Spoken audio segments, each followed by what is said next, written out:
Is it on? Hey guys, how's everyone doing? I don't know why I'm always doing these videos so late. Seems like lately all my trips I've been getting in late, but it's everything is all good. I just took advantage of one of the perks that the hotels have, and that is the hot tub. Because of my circulation issues, I love getting in the hot tub. I need to be in the gym, but I just walk right past it. But I promised myself I was going to start at least doing 30 minutes in it. Um, just briefly, because I heard some conversations this week in the elevator as I was leaving to come on my trip. And obviously, or evidently, there were some recruitment events this weekend.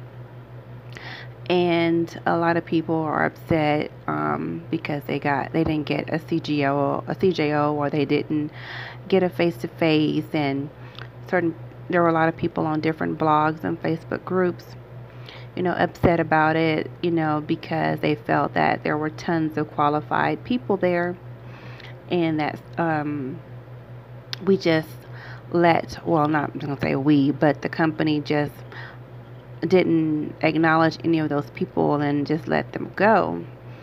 And I only thing that I can think of to say is just think about those recruiters see thousands of applicants, a week, a day, or what have you. And a lot of people are on the Facebook groups, and they're on Indeed, they're on Glassdoor, and they're reading the same responses and getting the same feedback. So just imagine if you walked into a room at, say, on a recruitment event that had 150 people. I haven't been to one that large, so I don't know. I'm just saying I've heard there's been like a lot of people. Mine was only started off with 30 something. Only 12 of us stayed, and 12 of us got interviewed. I don't know out of how many out of that 12. I know for sure 4 of us got CJOs. I'm not sure if everybody else did or not. I just didn't see them when training came. But just think if you have 100 people and they all read the same thing, and they all came in the room all dressed alike because they think that you have to wear this and this and that or what have you, red lipstick, scarf, pearls, blazer, whatever, and then all said the same answer because you rehearsed it or you reading what someone else told you to say.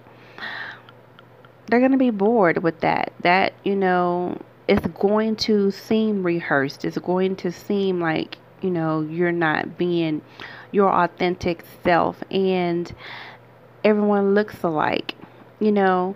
So it's probably a little bit more easier for the men than for the women. I hate to say that, but so you have to put yourself in their shoes. So when you go in there, you have to be genuine in your answer, and you're going to have to stand out amongst 100 women and men. So what is it that you're going to say, and what are you going to do to stand out? Because they can't hire everybody. I'm not sure, because I'm not a recruiter, if they have a quota for every event. Okay, we need 10 out of here and 10 here, or 5 here, or 20 here, or if you get 50 here, then we only can get 10 here. I don't know how that works. But if they have 100 people show up and they only can hire 10, then 90 people have to go home. And I always say that it doesn't matter what your resume say. I don't care. When you walk in the room, you can have a doctorate degree, and then the next person can be a fry cook at McDonald's. All that does not matter. It does not make you just necessarily qualified. If you were going to apply for a principal's job, at a school district with your doctorate, then yeah, but being a flight attendant, your master's degree and your doctor degree is not, sure to come in handy on a plane in an emergency or whatever, but I feel, my personal opinion, that the resume does not matter as much. Yes, it helps to have, customer service experience as a plus, because we are in a customer service industry. But you have to, I think they're looking for something that's going to stand out. You gotta, your personality, your smile, your poise, your demeanor, how you carry yourself. Because think about when you're on the plane and you have passengers and you're the first person they see after the gate agent, and you're talking to them and you're saying announcements and they're looking at you, I don't know. I just say don't give up. Don't be discouraged, because it just wasn't your turn, and there's several other airlines that you can go apply to. It took me years, centuries, and and I did the same thing you guys are doing, and I questioned, and I was like, forget it, I'm not doing it anymore. But you just can't give up just because of that. And if the tattoo policy is too strict for you, that's understandable. Just go to another airline that tattoo policy is not.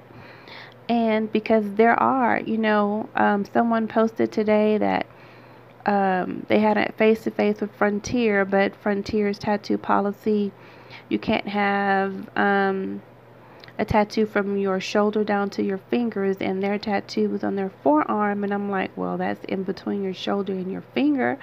But here's the thing. I believe when you apply for Frontier on online, it asks you if you have a tattoo, and their guidelines are clearly stated. So that person must have answered no, because from my understanding, if you answer yes, you automatically get a rejection. You don't even go any further than that. So that person had to, I'm assuming, we're gonna say allegedly, said said no, because they got a face to face. So they went through a couple of steps. Now it's time to get to the face to face, and they're facing having a tattoo check, because it said that they checked, and now they're all nervous. So you done wasted your time, their time, trying to get over and trying to get by. There's no way to get around policies that employers have in place. Just go to another employer that can accept your circumstances. That's all. There's plenty of airlines that accept tattoos, So, just can't get upset about it and let it, bother you and get to you and make you want to quit. If this is what you really want to do, just try something else. And that's all that I have to say about that. I really want to encourage you to keep trying. Don't give up, and stay positive. And that's all you can do. That's all you can do. I'm so disappointed today, because I got another little piece of paper today for I want to say performance, but my customer service, my service from a first class passenger on one of the flights that I had this evening, and I had it in my pocket because I was going to upload it when I got to my room. And I know I had it on my last flight today, because I was pulling some lotion out of my pocket and it was there. So I'm assuming that when I sat in my jump seat and I had my EFAT in my pocket, that when I pulled my EFAT out, that it fell out, and probably is on the plane somewhere, and my name is not on it. Just the passenger's name is on it, and my flight number, I wrote that on there. And so anybody can get it now and upload it and put it in their account or what have you. But anyway, I know that I received it, and it makes me feel good that someone recognized me for my service, But it is what it is, and I just searched my room, searched my uniform, searched my purse. I know it had to have fell out, so that's me. Next time I will take the time out to go put it up in my stuff, and I won't have that problem. But anyway, you guys have a good night, and I will touch base. I might have some very good news to share regarding my son coming up in the next couple of weeks. So I can't wait to talk about that. But anyway, have a good night.